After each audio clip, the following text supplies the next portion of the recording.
উপস্থিত আছেন বারাল বটজালাম সরকারি বিশ্ববিদ্যালয় কলেজের সাবেক ছাত্রনেতা, সাবেক জিএস যুগ্ম আহ্বায়ক জনাব সুরুজ আহমেদ সহ বিএনপি অঙ্গ সংগঠনের সহযোগী সংগঠনের সকল নেতৃবৃন্দ, আসসালামু আলাইকুম ওয়া রাহমাতুল্লাহ। আমি 2 মিনিটে আমার কথা শেষ করব।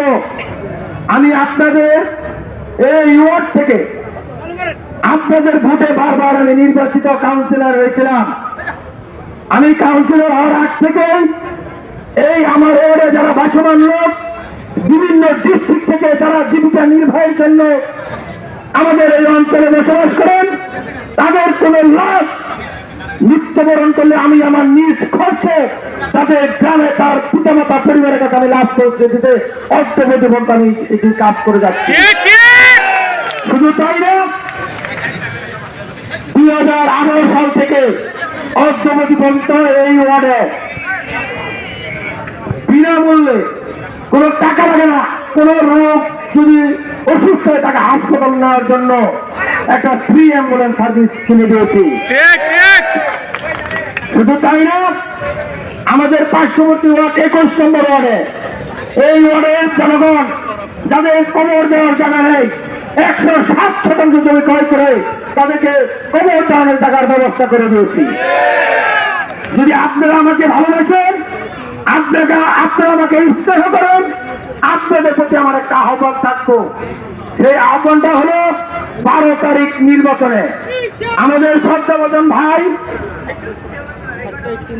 তারেক রহমান সাহেব মনোনীত প্রার্থী,